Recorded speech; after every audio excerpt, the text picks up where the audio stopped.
we are going to speak today about investors and about the investor's cycle, and also about the different types of investors. Okay, and I invite you to sit comfortably and start feeling at home with the environment of investors.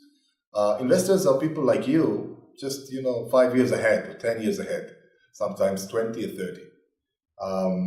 And most of them have the same needs. They are all about moving forward to the next level. They have their ambitions. And meeting you for them is usually their way of doing the right investments and then moving to the next level. Okay, so you are an opportunity for them. They're not doing you any favor. Okay, you are an opportunity. This is what they're looking for in order to take their businesses forward. Okay, now I want to first of all invite you, and you can look at the slide of this hockey stick slide, which is speaking about the life cycle of a venture. And you can see from the early stages, of the seed.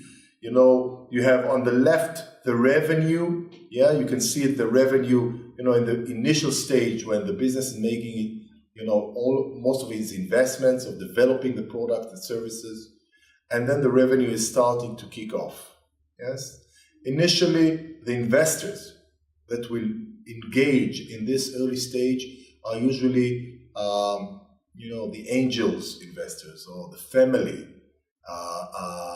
oriented, family and friends which are around you.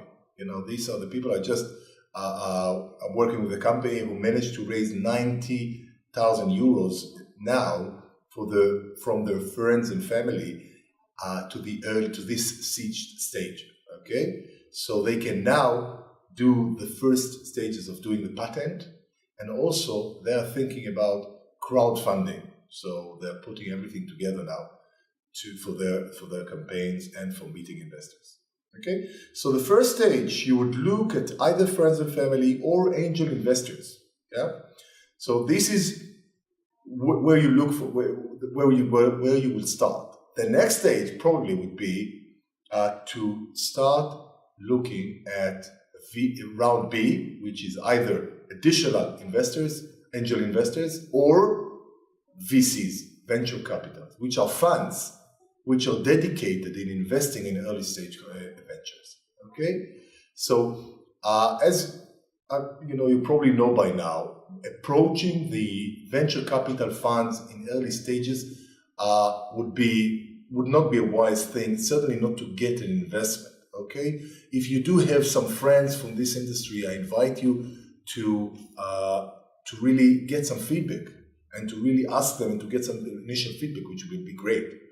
But I will not approach the VCs before I'm in the position to really demonstrate some traction, some track record, which has some substantial results. Okay, and we will elaborate on this later. So seed, first stage, early stage, and then in this stage you can, and the other thing is, one of the questions that I ask you often is, what is the right, when is the right moment to raise money for a company? What do you think? When is the right moment for you to raise money? Okay? And the answer is usually when you can. Okay? Whenever you can. Even if you do have already money, but if you are in the position to raise more money because market is booming, because investors are there, go for it. Okay? Because in 2 years' time or a year time, market can change, and then it will be very difficult to raise money. So the first question is, when is a good time to raise money? When you can. The other thing is, the other question that I would ask you is, in what stage of the company you are raising money? In what stage are you more likely to raise money? People say in the beginning, later stage. I will invite you to consider that companies raising money all the time. Okay, you can see in this life cycle, it doesn't end. If you manage to raise money in the seed stage, you then move to the next level, you raise money with VCs, and then you move and you raise money with bigger funds, and you raise more money. If you raise 2 million, 3 million, then you raise 10 million, then you raise 40 million, then you raise 100 million from funds, and then you can go public. You can raise money via the stock exchange, yes, like Facebook did, and Google, and you can take some of your equity, like your 20, 25% of your shares, and sell it to the general public. So everybody in the street can own one of your shares, and then you can raise more and more money. And that's what the big companies are doing on a regular basis. And then they go back and raise more money from the public. So the idea of raising money, it's not something that you need only for your early stages or your first stages. It's something that it's a skill that you acquire, you get better in, and you keep on getting better in and being, in order to raise more money, you need obviously to be more skillful. You are starting to speak to institutional investors, very skillful and very experienced investors. So being a master in this domain of raising money is a skills that you want to acquire in an early stage of your journey. Okay, so this is a little bit about the life cycle of the investment, and you can see. Just look a little bit about, again. Look at the slide.